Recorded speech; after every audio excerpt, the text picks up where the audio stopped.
तुमरुका कौन? वो तुमरुका जिसका स्वरूप नारद जी जैसा है और मुख घोड़े का लगा। वो भी करताल बजाता है, वो भी बीणा बजाते हैं।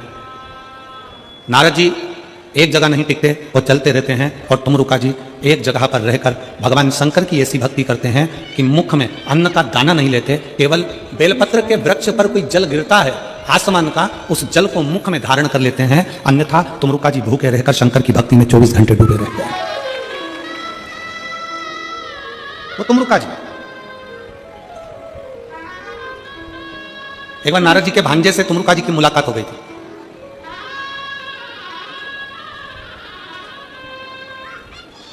और नारद जी के भांजे ने तुमरुका जी से पूछा था कि तुम कुछ भी नहीं खाते, ना फल खाते हो, ना अन्न खाते हो, ना कुछ प्रसाद खाते हो, फिर भी तुम्हें इतनी शक्ति, इतना बल कहां से आता है कि तुम भगवान शंकर की इतनी भक्ति कर लेते हो? तुमरुका जी ने एक बात कही थी, मैं इस छत्तीसगढ़ की पवित्र भूमि से देश विदेश में बैठे हुए सभी शिव भक्तों को और आस्था चैनल पर सुन रहे सभी शिव भक्तों को और फेसबुक यूट्यूब के जुड़े हुए सभी शंकर के उपासकों को रायपुर की इस पवित्र भूमि से कहना चाहूंगा। तुमरुका जी ने नारद जी के भांजे से एक बात कही थी कि माया का काम है शंकर की भक्ति से दूर करना।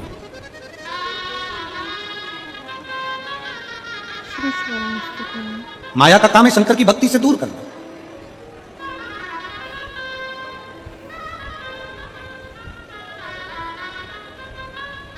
माया का काम है शंकर जी की भक्ति से तुमको दूर कर देना, तुम्हें धन दे देना, वैभव दे देना, सत्ता दे देना, प्रतिष्ठा दे देना, सम्मान दे देना, सब कुछ माया तुमको देगी और भगवान से तुमको दूर कर देगी।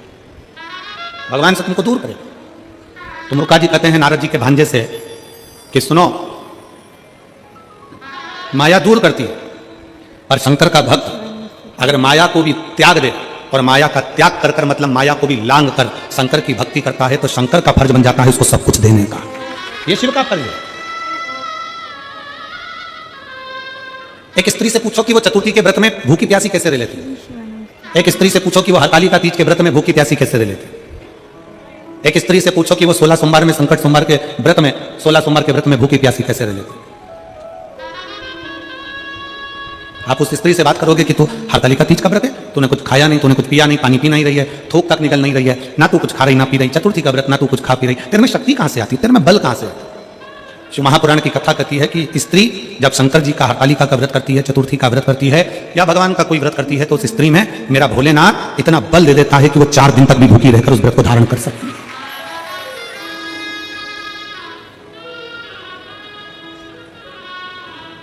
आजकल एक फैशन चला है, वो बड़ा नया फैशन है महाराज। उस फैशन में कई बेटे कई बेटियां नेत्र बंद कर बैठे हैं, माला पकड़ कर बैठे हैं, आंख में से आंसू झड़ रहे हैं, और 3-4 कैमरे उनको कैच करने के लिए लगे। आंसू कभी कैमरा देख कर आते हैं क्या? जम के बोलो जरा, आता है?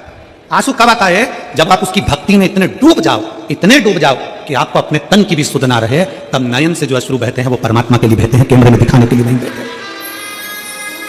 वो कैमरे में दिखाने के लिए आंसू नहीं बहते। आज के जमाने में रील बनाने वाले ऐसे रील बनाते हैं कि उसमें आंख में से आंसू बहाते हुए उनके लिए 3-4 कैमरे लगे रहते हैं, और वो आंसू ढलकाते रहते हैं और अपनी रील बनाते रहते हैं, और उस रील के माध्यम से ये विचार करें कि भगवान मिल जाए। तो मेरा निवेदन है, रील से भगवान नहीं मिलता, ओरिजिनल रोल से परमात्मा मिल जाता है, आपकी असलियत से परमात्मा मिले।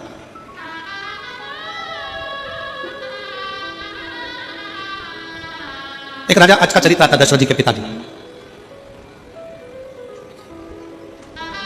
दशरथ जी के पिताजी राजा अज बैठे हुए थे। दोपहर का समय था, वो शिव उपासना में स्नान कर बैठ गए। उनकी धर्मपत्नी इंदुमती भी पास में बैठ गई। सूर्यवंश के पिता का राजा अज जब शंकर भगवान की आराधना में लीन थे, शिव जी की आराधना में लीन थे, शंकर की भक्ति में लीन थे, उसी समय लंका का राजा रावण ने सूचना कर दी कि अपन को अवध में अयोध्या पर आक्रमण करना, पूरी अयोध्या को अपन को बना लेना है अपना। लंका के राजा रावण ने, तो लंका के जितने निवासी थे उन्होंने कहा कि वो राजा अज को युद्ध के लिए ललकारेगा कौन? रावण ने कहा राजा अज को युद्ध के लिए मैं ललकारूंगा। चलो, जिस समय पर राजा रावण राजा अज के राज्य में गए और राजा अज शंकर भगवान की भक्ति में लगे हुए थे, उस समय पर लंका के राजा रावण ब्राह्मण का रूप रख लिया। मस्तक का मुकुट फेंका, गले में रुद्राक्ष तुलसी की माला धारण करी, त्रिपुंड लगाया, सुंदर रूप धारण कर कर लंकाधिपति रावण राजा अज जहां पूजन कर रहे थे, शंकर जी की आराधना कर रहे थे, वहीं पर पहुंच गए। अब जैसे ही राजा अज के पास में लंका का राजा रावण पीछे जाकर खड़ा हुआ, राजा अज शंकर भगवान की ऐसी भक्ति करते थे कि उस भक्ति में राजा अज कभी दिखावा नहीं करे, उन्होंने शिव को पाया। और मेरा निवेदन है सभी शिव भक्तों से, शंकर जी के सभी श्रोता भाई बहनों से, शंकर की पूजन में, शंकर की कथा में और शंकर की कथा श्रवण करने में, शंकर के पशुपति व्रत करने में, शंकर के 16 सोमवार व्रत करने में, शंकर के सोमवार व्रत करने में, शंकर भगवान के पशुपति व्रत करने में, चाहे शिवरात्रि का व्रत करने में, सोमवार अष्टमी का व्रत करने में, प्रदोष व्रत करने में, मेरा सभी श्रोता भाई बहनों से निवेदन है, शंकर को एक लोटा जल चढ़ाने में कभी दिखावा मत करो, दिल से बाबा का भजन करो तो बाबा भी दिल से झोली भरना प्रारंभ कर देगा। आप दिल से भजन करो ना, आप दिल से स्मरण करो। और फिर निवेदन है जो पहले कहा था, आज फिर कहते हैं, ढोंग की जिंदगी जीने से अच्छा है कि ढंग की जिंदगी जियो। जिस दिन ढंग की जिंदगी जियोगे उस दिन शंकर तुम्हारा हो गया और तुम शिव के हो, शिव तुम्हारा और तुम शिव के। लंकाधिपति रावण पीछे खड़ा था, ब्राह्मण के कपड़े पहना था, ब्राह्मण का स्वरूप बनाया हुआ था और पूजन में राजा अज लगे हुए थे। राजा अज जब पूजन में लगे हुए थे तभी उसी समय पर राजा अज ने शिव जी का चढ़ाया हुआ जल हाथ में झेल लिया। जो दुनिया के लोग शिव महापुराण पर उंगली उठाते हैं, जो दुनिया के लोग शंकर भगवान के चढ़े हुए जल पर उंगली उठाते हैं, उनको उस कथा का स्मरण करना चाहिए त्रेता की, उस कथा का स्मरण करना चाहिए सतयुग की, उस कथा का स्मरण करना चाहिए त्रेता की, कि राजा अज ने शंकर भगवान पर जल चढ़ाया, रावण पीछे खड़े होकर देख रहा है और चढ़ाया हुआ जल राजा अज ने अपनी अंजलि में झेल लिया, अपने हाथ में झेल लिया।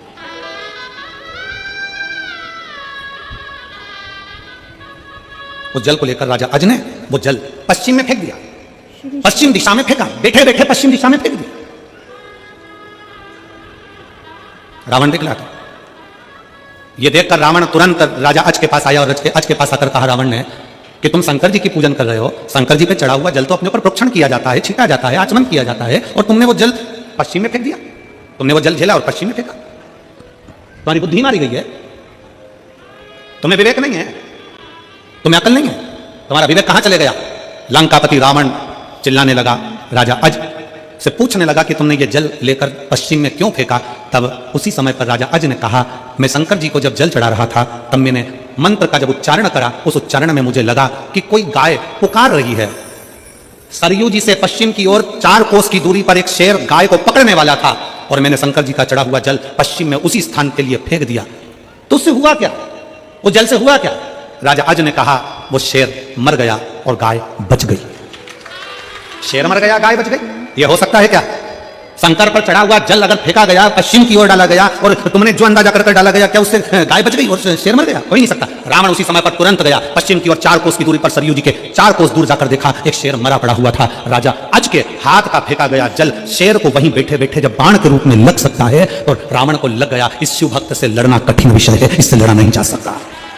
इस शंकर के भक्त से लड़ना कठिन विषय है, शंकर का भक्त से लड़ा नहीं जा सकता। रावण अपनी सेना वापस लिया और लंका में चले गया। शिव महापुराण की कथा कहती है, जो शंकर के जल का विरोध करते हैं कि शिव जी का जल क्यों पी रहे हो, शंकर पर चढ़ा बेलपत्र क्यों खा रहे हो, शंकर का जल का आचमन क्यों कर रहे हो, उनसे निवेदन है एक बात त्रेता की कथा का स्मरण करिएगा कि जरा सा शंकर का चढ़ा हुआ जल केवल पश्चिम में डाला गया और वो बाण बनकर शेर को मार सकता है, तो याद रखना कि शंकर का चढ़ा हुआ जल आपके भी दुश्मनों का संहार कर सकता है। शिव पर चढ़ा गया जल आपके भी दुश्मनों का संहार कर सकता है। सारी समस्या का हल एक लोटा जल।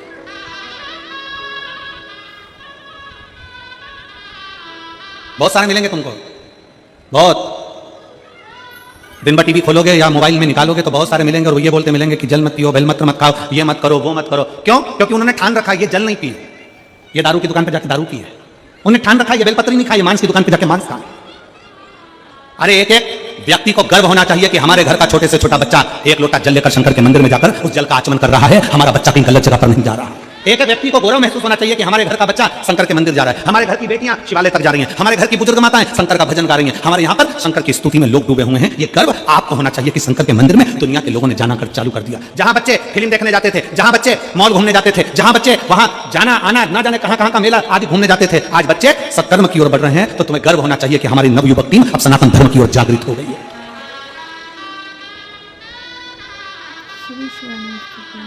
सनातन धर्म की ओर जागृत है। शिव पर चढ़ा जल हमारा बदल देता है कल।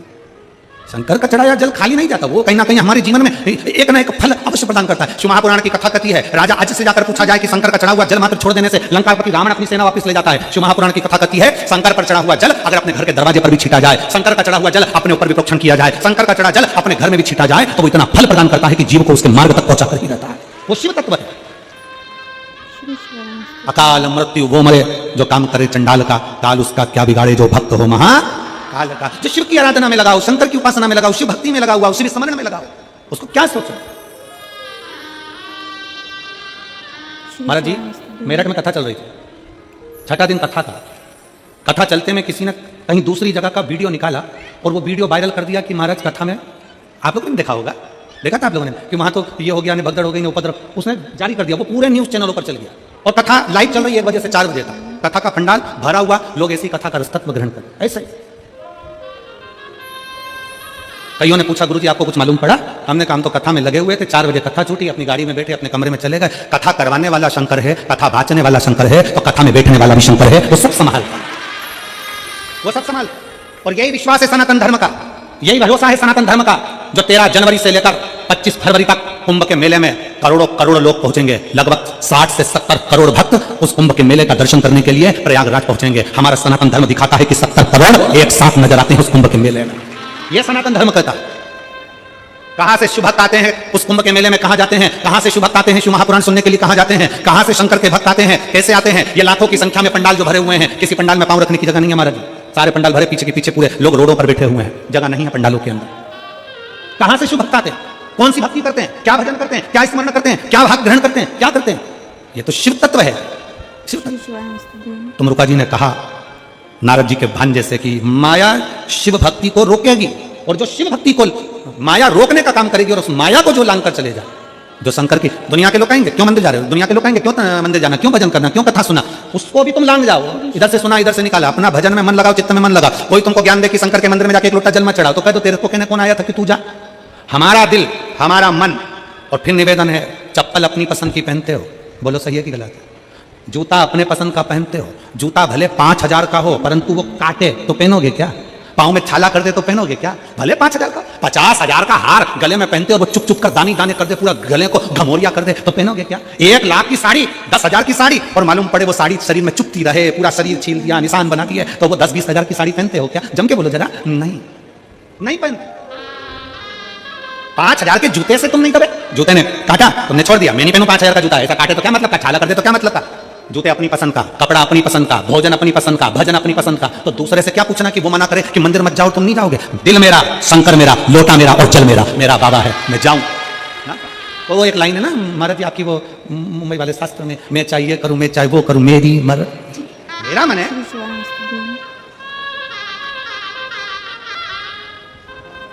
कल एक पत्र था, अब इतने सारे पत्रों में वो ढूंढना पड़ेगा, सविता बेटी का वो पत्र था, नाम तो उस बेटी का स्मरण में है, सविता नाम था। उसने लिखा, मैं 11th क्लास में पहुंची, मेरा मन मैथ लेने का, और मेरे परिवार के लोग कहने लगे तेरे से नहीं बनेगा। मेरी मौसी की लड़कियों ने मुझसे कहा कि तू एक काम कर, साइंस ले ले, होम साइंस।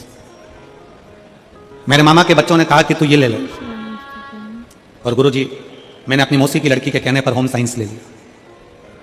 अब मेरा उसमें मन नहीं लग रहा, अब तुम बताओ कि मैं कौन सा सब्जेक्ट लूं। अब गुरु जी का तो एक ही सब्जेक्ट है, शिव महापुराण, मैं कौन सा सब्जेक्ट लूं? मेरा उस बेटी से निवेदन है, और घर में रहने वाली उस बेटी की मां से निवेदन है, उसके पिता से निवेदन है, बेटी तुम्हारी है, जन्म तुमने दिया है, पाला तुमने, बड़ा तुमने करा है, एजुकेशन का खर्चा तुम उठा रहे हो, कपड़ों का खर्चा तुम उठा रहे हो, बेटी को गोदी में लेकर तुमने रखा, रात रात भर जागी है, टीका लगा तो उसको पकड़कर तुमने रखा, बड़ा तुमने करा।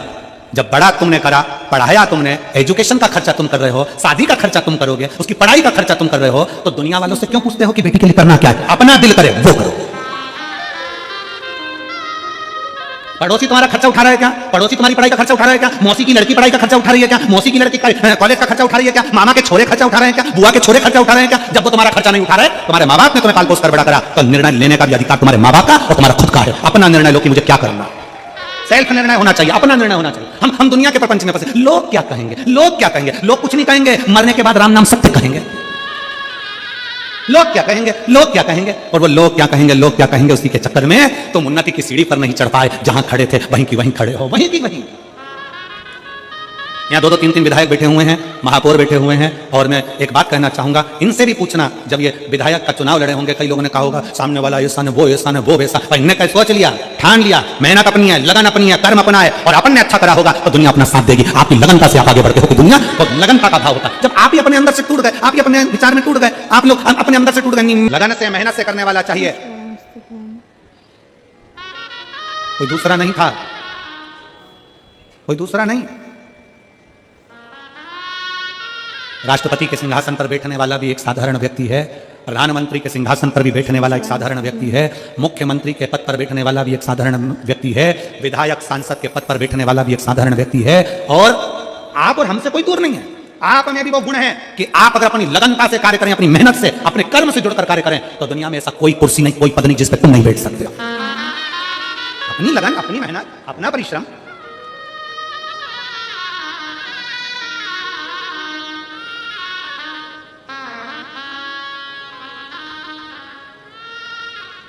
जब छोटे थे, पिताजी चने का ठेला लगाते थे, कहीं पर सत्यनारायण भगवान की अगर कथा आ जाती थी तो लाल धोती पहन लेते थे महाराज जी और चले जाते थे।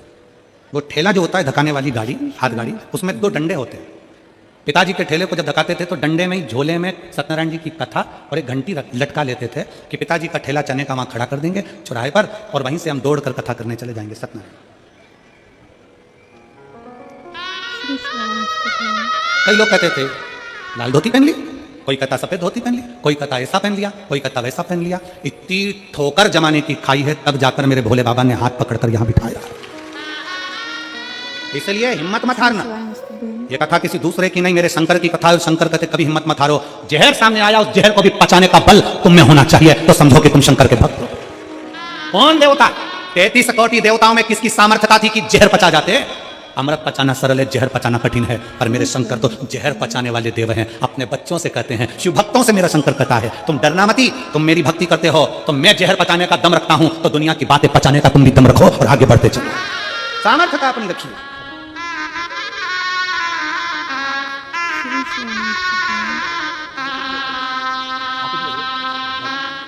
श्रीमती चंपा देवी गुरु पंचांग, पति श्री कन्हैयालाल जी गुरु पंचांग। श्रेय आप ही का नाम बेटा, बधाई आपको बहुत बहुत। साधु बेटे का सब इंस्पेक्टर के पद पर हुआ है, एक बार जोरदार ताली बजाकर स्वागत करें।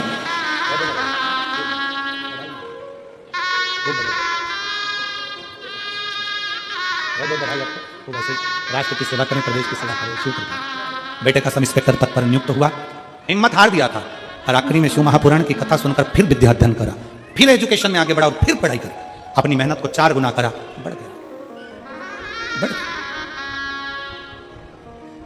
कोई जल्दी बनता है, कोई लेट बनता है, और शंकर को जल चढ़ाने वाला एक दिन सेठ जरूर बनता है। थोड़ा समय लग सकता है। मेरे भोलेनाथ, मेरे शंकर जी कहते हैं कि मैं विष बचाने की सामर्थ्यता रखता हूं, तो तुम मेरी आराधना करते हो। सामर्थ्यता रखो अपनी भी। कोई ने कुछ कहा, गुस्सा आ गया, कोई ने कुछ बोला, क्रोध आ गया, किसी ने कुछ बोला, क्रोध आ गया, तुरंत नहीं, संयम इंद्रियों का, संयम इंद्रियों का।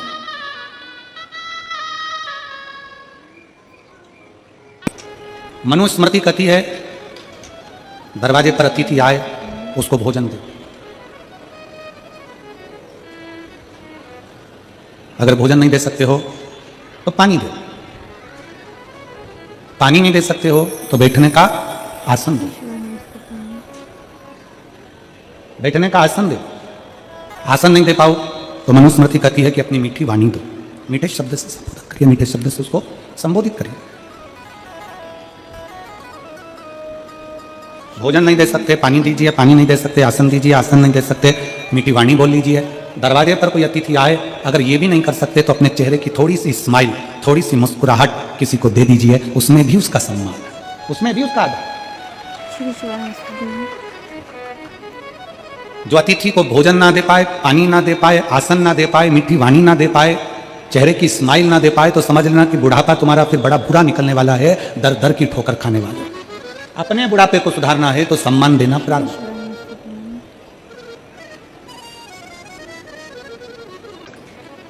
तो शिव कथा कहती है, मनुस्मृति कहती है कि अगर कोई अतिथि आए तो उसको भोजन दीजिए, भोजन नहीं दे सकते तो पानी दीजिए, पानी नहीं दे सकते तो आसन दीजिए, आसन नहीं दे सकते तो मीठी वाणी दीजिए, और मीठी वाणी नहीं दे सकते तो अपने चेहरे से थोड़ा सा मुस्कुरा कर आदर कर दीजिए, वो भी एक जीवन का सुख है। ये हमारे बुढ़ापे को सुधार देता है,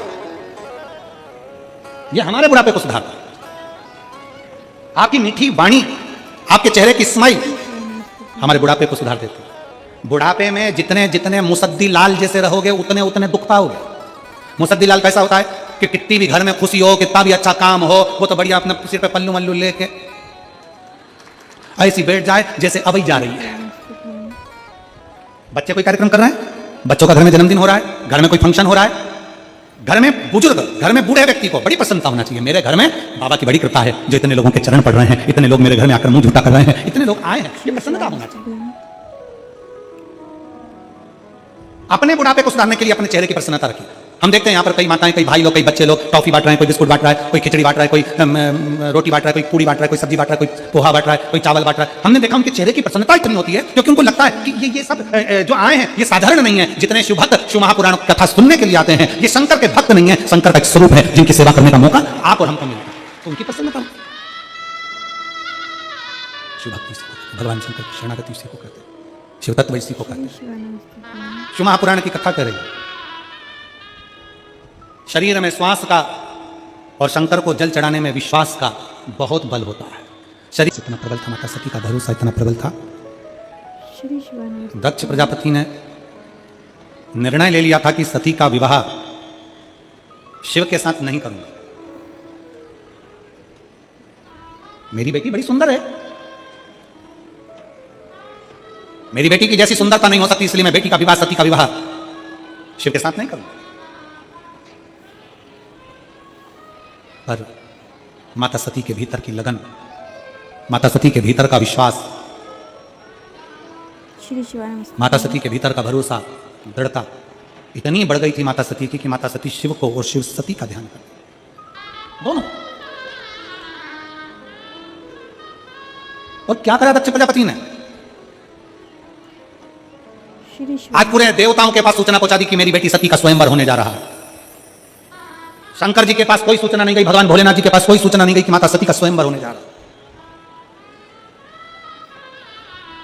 शंकर भगवान की एक पाषाण की मूर्ति बनवाई दक्ष प्रजापति ने और दरवाजे पर उसको अगवानी के लिए लगा, अगवानी के लिए। सारे देवता देख रहे हैं, आश्चर्य में पड़ गए। सारे देवताओं ने विचार करा ये क्या कर रहा है, दक्ष प्रजापति की बुद्धि फिर गई क्या? त्रिलोकी का नाथ, त्रिकालदर्शी, त्रिकुंडधारी, त्रिनेत्रधारी, त्रिशूलधारी, उसको उसकी मूर्ति बनाकर दरवाजे पर खड़ी कर दी, दरवाजे पर। बहुत ध्यान दीजिएगा, एक अपने स्मरण में लेकर आइएगा। शादियों में महाराज जी, आजकल विवाहों में, शादियों में एक नया फैशन हो गया। मैं संपूर्ण भारतवासियों से, संपूर्ण देशवासियों से, छत्तीसगढ़ में रहने वाले सभी सनातनियों से और सारे भारत में रहने वाले सनातनियों से निवेदन करना चाहूंगा, आजकल एक शादी में एक फैशन हो गया कि शादी में जब आप प्रवेश करते हैं तो प्रवेश करने के दरवाजे के पास भगवान को बिठा दिया जाता है। फाइबर की उनकी मूर्ति बना जाती है, कहीं गणेश जी को बिठा देंगे, कहीं उसमें दुर्गा जी को बिठा देंगे, कहीं उसमें शंकर जी को बिठा देंगे, कहीं उसमें देवताओं को बिठा देंगे। बोलो देखा कि नहीं देखा आप लोगों ने? जम के बोलो जरा, देखा है ना? शादियों में, मंडप में, शादी के अंतर्गत, शादी विवाह में दरवाजे में जब हम प्रवेश करते हैं तो दरवाजे पर भगवान को बिठा देते हैं। लोग आते हैं, अपना दांत पान खाते खाते जा रहे हैं, गुटखा खाते खाते जा रहे हैं, मदिरा के नशे में जा रहे हैं, चलते फिरते जा रहे हैं और वो मूर्ति के आसपास से निकल कर जा रहे हैं। उससे हमारे सनातन धर्म की हंसी उड़ती है। मेरा निवेदन है, ये शादी ब्याह में भगवान की मूर्ति को दरवाजे पर लगाना बंद करो, भगवान को दरवाजे से हटाकर अपने हृदय में और अपने घर में बिठाओ। अपने हृदय में बिठाओ ना, अपने घर में बिठाओ।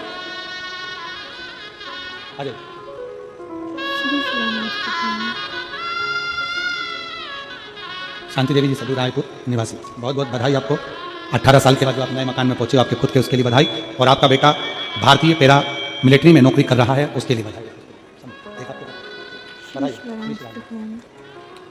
एक बार जोरदार ताली बजाकर इनका साधुवाद दीजिए, बधाई दीजिए, जो शिव कृपा निकल गई। निवेदन सभी से, शादी में भगवान की मूर्ति को दरवाजे पर ना रखें, श्रेष्ठता नहीं है। जब भगवान शंकर की मूर्ति बनाकर दक्ष प्रजापति ने दरवाजे के सामने बाहर की ओर खड़ी कर दी, भगवान नारायण आए, हाथ जोड़कर वापिस चले गए। भगवान ब्रह्मा आए, हाथ जोड़कर वापिस चले गए। अंदर प्रवेश नहीं किया, अंदर प्रवेश नहीं किया, बाहर वापिस नहीं किया। पूछा, दक्ष प्रजापति ने बाहर निकलकर पूछा भगवान नारायण से, आप अंदर क्यों नहीं आ रहे? भगवान नारायण ने कहा कि अपमान करने के लिए आपने भगवान शंकर की मूर्ति बनाकर दरवाजे पर खड़ी करी, अपमान करने के लिए, और ये मुझे श्रेष्ठ नहीं, ये हमें श्रेष्ठ नहीं। अपमान करने के लिए ब्रह्मा जी से पूछा कि आप अंदर क्यों नहीं आते? सती का स्वयंवर है, आओ अंदर। नहीं, आपने अपमान करने के लिए शंकर जी की मूर्ति को दरवाजे पर रखा, हम नहीं आ सकते, नहीं आ। आखिरी में माता सती माला लेकर आती हैं। पूरी सभा में घूमती घूमती माता सती शिव को इतना स्नेह करती थी। सखी ने कहा कि अरे सती, शंकर इस सभा में नहीं आए हैं, शंकर इस सभा में नहीं बैठे हैं। सती कहती है चिंता मत करो, शिव का कोई प्रतिबिंब तो होगा। तब सखी ने कहा दरवाजे पर तुम्हारे पिता ने शिव की हंसी उड़ाने के लिए शिव की मूर्ति लगा दी है। पत्थर की मूर्ति? हाँ। सती कहती है अगर मेरा विश्वास पक्का है, भरोसा पक्का है और मेरा विश्वास अगर दृढ़ है तो पत्थर की मूर्ति से भी महादेव प्रकट हो जाएगा। पत्थर की मूर्ति से भी महादेव प्रकट हो जाएंगे, पत्थर की मूर्त से भी शिव प्रकट हो जाएंगे। सती मैया माला लेकर सब दूर घूमकर दौड़कर बाहर निकल जाती हैं और शंकर भगवान की मूर्ति के गले में माला पहना देती हैं। जैसे ही माला पहनाई, शंकर उस मूर्ति से प्रकट होकर सती का हाथ पकड़ लेते हैं। दक्ष प्रजापति जानते हैं अब तो मुझे विवाह करना ही पड़ेगा। तब शिव और सती का विवाह होता है, तब शिव सती का,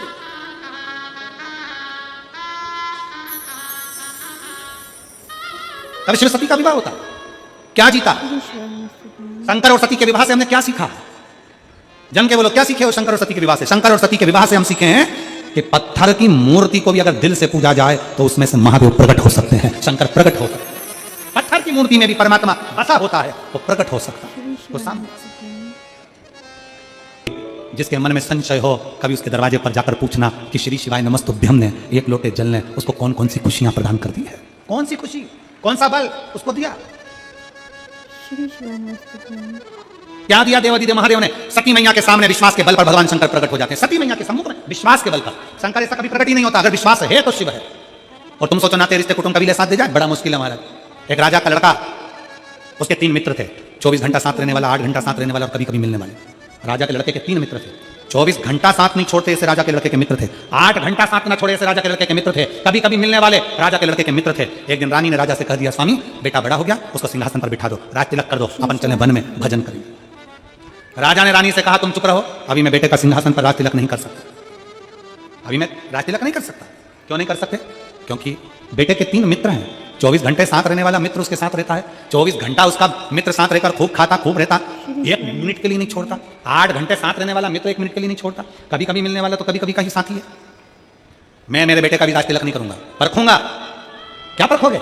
राजा ने अपने नगर में सूचना कर दी मैं अपने बेटे को अपने राजघराने से निकाल रहा हूं, उस पर मेरी प्रॉपर्टी का कोई हक नहीं है, आज से ये मेरा बेटा नहीं है, इसको मैं निकाल रहा हूं। और सुनो, नगर में रहने वाले सब कान खोलकर सुन लो, जो मेरे बेटे को रखेगा, जो मेरे बेटे का साथ देगा, उसको मृत्यु दंड दूंगा। अगर कोई नगर में मेरे बेटे का साथ देगा और कोई मेरे बेटे को रखेगा तो उसको मृत्यु दंड मिलेगा।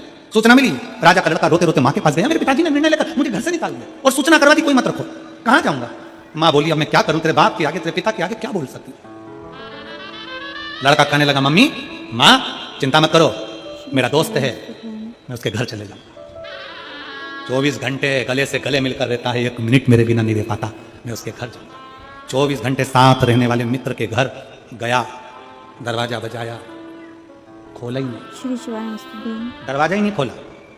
वो कह रहा है भाई दरवाजा खोल, मेरे पिताजी ने मुझे निकाल दिया। अंदर से आवाज लगा कर कह रहा भैया तेरे हाथ जोड़ूं पांव पड़ूं, अपने घर जा, मैं दरवाजा नहीं खोलता, मुझे मरना थोड़ी ना है, तेरे पिताजी मुझे मृत्यु दंड दे देंगे, मुझे नहीं मरना। दरवाजा खोला ही नहीं, 24 घंटा साथ रहने वाले दरवाजे से ही भगा दिया। राजा का लड़का रोने लगा, अब कौन साथ देगा? 24 घंटा जिसको मैं इतना खिलाता था, साथ रखता था, साथ खाते पीते घूमते फिरते, मोटरसाइकिल पे बाइक पे भुड़ भुड़ करके घुमा करते, और मोबाइल साथ में लिया, घड़ी साथ में ली, कपड़े साथ में लिया, मॉल साथ में घूमे, बाजार साथ में गए, खाया पिया एंजॉय साथ में करा, और उसने साथ नहीं दिया। तो विचार करा, एक 8 घंटे साथ रहता था बेचारा, 8 घंटे मिलता था, समय कम देता था, पर बैठता था साथ में, उसके पास जाता, उसके दरवाजे पर गया, घंटी बजाई, आवाज लगाई, मित्र मित्र, उसने दरवाजा खोला, अंदर बुलाया, पानी पिलाया। क्या बात है भाई? मेरे पिताजी ने मुझे निकाल दिया। हाँ मुझे सूचना मिली थी कि अगर कोई तेरा साथ देगा, तुझे अपने घर में रखेगा या तेरा साथ देगा तो उसको मृत्यु दंड तेरे पिता देंगे। उसने कहा पानी पी ले, भोजन कर ले, चाय पी ले, पर तेरे हाथ जोड़ता हूं, मैं अपने घर में तुझे नहीं रख सकता, नहीं, क्योंकि रखूंगा तेरा बाप मुझे मार डालेगा, तेरा पिता मुझे मार देगा। मैं हाथ जोड़ता हूं तेरे, तू चले। खाना खिलाया, पानी पिलाया, चाय पिलाई, हाथ जोड़कर घर से बाहर निकल। 24 घंटे साथ रहने वाले ने साथ नहीं दिया, 8 घंटे साथ रहने वाले ने साथ नहीं दिया। तब कभी कभी मिलने वाला, इसको याद आया कि एक मेरा मित्र है, वो बहुत सालों में मिलता है, कभी कभी मिलता है, साल में 1 2 बार 3 बार 4 बार मिलता है, उसके पास जाओ। कभी कभी मिलने वाले के पास गया, मित्र मित्र मित्र, कभी कभी मिलने वाले मित्र ने दूर से देखा, इधर आ, जल्दी आ, गले से लगा लिया। मित्र, मेरे पिताजी ने कहा अगर मुझे कोई रखेगा, मेरा साथ देगा तो उसको मृत्यु दंड मिलेगा। कभी कभी मिलने वाले मित्र ने कह दिया कोई फिक्र नहीं, मरना ही तो है, तेरे पिताजी मार डालेंगे, तू तो चल मेरे घर, आराम से खाएंगे पिएंगे ऐश करेंगे एंजॉय करेंगे, चल। तुझे डर नहीं लग रहा? अरे काय का डर, चल मेरे घर। कभी कभी मिलने वाला मित्र अपने घर पर लेकर गया, खिलाया पिलाया। 3 महीने हो गए, राजा को सूचना मिल गई कि एक मित्र ऐसा है 4 महीना 5 महीना से साथ रख रहा है। राजा ने अपने दूतों को भेजा, उसके मित्र को बंदी बनवाया, राजा के लड़के को बुलाया, मित्र को बंदी बनाकर सामने ले जाकर खड़ा करा, और मित्र को खड़ा करते ही राजा ने अपना सिंहासन छोड़ा, अपने लड़के को सिंहासन पर बिठाया, राज तिलक कर दिया, और जो मित्र था कभी कभी वाला उसको राजा ने अपना महामंत्री बना दिया, महामंत्री बना दिया। ये केवल कहानी राजा और रानी की नहीं है, ये केवल कहानी एक संसारिक भोग और विलास की नहीं है, ये कहानी है आप और हमारी। 24 घंटे साथ रहने वाला ये शरीर है जिस पे तुम लाखों रुपए खर्च करते हो। ये 24 घंटे साथ रहने वाला मित्र है, रोज 50-60 रुपए का साबुन मल मल के पूरे मित्र को चकाचक करते हो। 24 घंटे साथ रहने वाले मित्र के लिए तुम लाखों रुपए खर्च कर देते हो, अच्छा कपड़ा, अच्छी fashion, denting painting, beauty parlour, सब। 24 घंटे साथ रहने वाले मित्र के ऊपर लाखों रुपए खर्च कर देते हो, और जब अंतिम क्षण आता है, प्राण छूटने का समय आता है, सबसे पहले ये 24 घंटे वाला मित्र साथ छोड़ देता है। मर गए, शरीर छूट गया।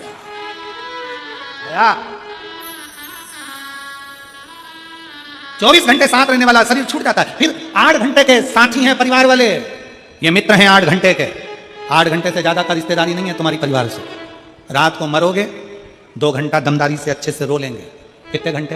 हिसाब लगाओ जल्दी से, कितने घंटे? जम के बोलो जरा। 2 घंटे, क्योंकि मरते हो तो एकदम नया नया मामला रहता है ना, तो रोना दमदारी से। दमदारी से रात को 2 घंटे रोएंगे। 2 घंटे बाद फिर जनरेटर की मशीन धीमे धीमे धीमे धीमे धीमे, इन्वर्टर वोल्टेज कम होगा, रोना कम। रात में तुम्हारी बॉडी को उठाकर एक कमरे में दिया लगा के पटक देंगे, और सब अपने अपने वहीं कुर्सी पर इधर उधर बाहर आंगन में चौबारे में बैठे रहेंगे। जो इतने 8 घंटे के रिश्तेदार हैं वो भी तुम मर के गए, दिया जला के छोड़ दिया करते करते। 2 घंटे जब रोए, सवेरे हो गई, रिश्तेदार आना चालू हो गए, 2 घंटे फिर सब आएंगे तो रोना ही पड़ेगा। कितने घंटे हो गए? जम के बोलो जरा। 4। 2 घंटे तक बउएं चली जाएंगी, सब अंदर जाके पोया समोसा खाएंगी, फिर वापिस आके रोने बैठ जाएंगे। अब अर्थी जाने का समय आ गया, फिर दमदारी से रोए 2 घंटा। कितने हो गए? 6। अंतिम संस्कार हो गया, सब घर में आए, पड़ोसियों के यहाँ से चाय खाने पीने का आ गया, खा पी गए। 2 घंटे बचे हैं, 13 दिन तक रोज लगातार 5-5, 2-2, 5-5, 10-10 मिनट रोना ही पड़ेगा। 2 घंटे वो जोड़ लो, 8 घंटे के रिश्तेदार, 8 घंटे के नातेदार, 8 घंटे का परिवार। ये 8 घंटे का परिवार 8 घंटे का संबंध निभाता है, उसके बाद भूल जाता है कौन आया कौन गया, सब भूल भुला गया।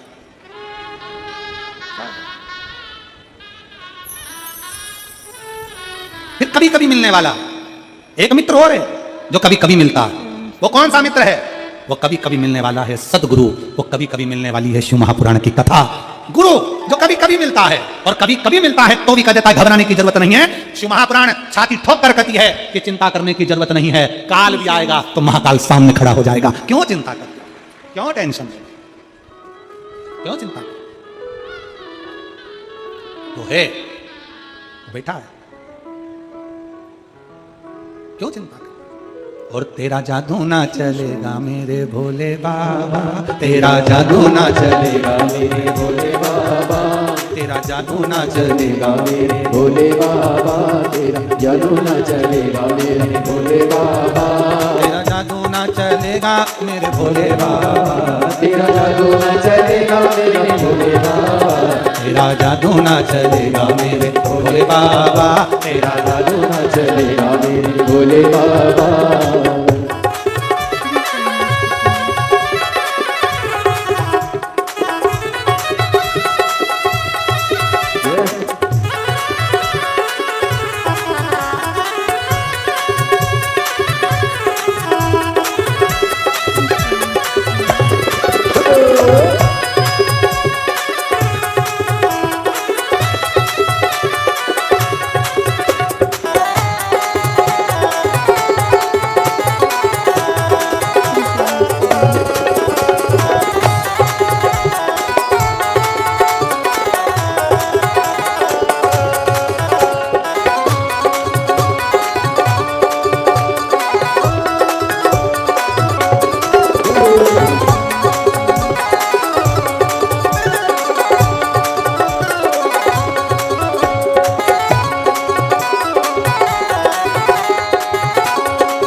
मेरे बालों से मिला ले मेरे भोले जी, मेरे बालों से मिला ले मेरे भोले जी, तेरा जादू ना चलेगा मेरे भोले जी, तेरा जादू ना चलेगा मेरे भोले जी। ओ भोले जी मेरे भोले जी, ओ भोले जी मेरे भोले जी, तेरा जादू। अपने स्थान पर बैठकर भगवान शिव जी से अपने मन के भाव दिल से कहें, प्रार्थना करें, भाव से बाबा को विनय करें। जहाँ जगह मिले वहाँ बैठकर सबको साथ में प्रार्थना करना और अपने मन के भाव बाबा से विनय करना। बड़े दिल से भाव से कार्यकर्ताओं से भी निवेदन है, 2 मिनट का समय मिले तो जरूर बैठकर बाबा से अपने विनय करें। ये मौका बार बार नहीं मिलता। जितने लोग आस्था चैनल पर कथा सुन रहे हैं, फेसबुक ग्रुप पर सुन रहे हैं, वो अपने स्थान पर रहकर बाबा से भाव से प्रार्थना करेंगे, साथ में बोलेंगे विनय करें।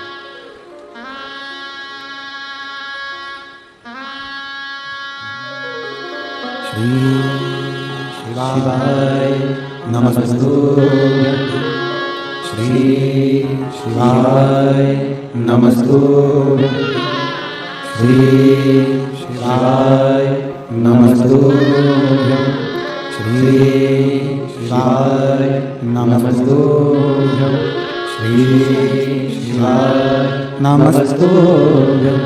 भोला सब दुख काटो हमारा, ओ भोला सब दुख काटो हमारा।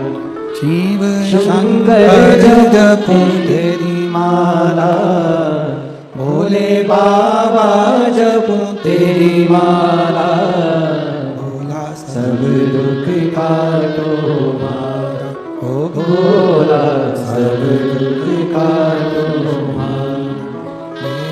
है मंगल मंगलकारी, वेश है मंगल मंगलकारी। शमशान वासी हमारा, शमशान वासी हमारा, ओ भोला सब दुख काटो हमारा, ओ भोला सब दुख काटो हमारा। श्री शिवाय नमस्तुभ्यम। साथियों, सादर जय श्री कृष्णा। साथियों, वीडियो में दी गई जानकारी अगर आपको उपयोगी लगी हो, लाभदायक लगी हो, तो प्लीज़ वीडियो को लाइक कीजिएगा और ज़्यादा से ज़्यादा लोगों के साथ में इसे शेयर कीजिएगा, जिससे गुरुदेव की इस कथा को श्रवण कर बाकी लोग भी लाभ उठा सकें और इसका पुण्यफल आपको भी प्राप्त हो।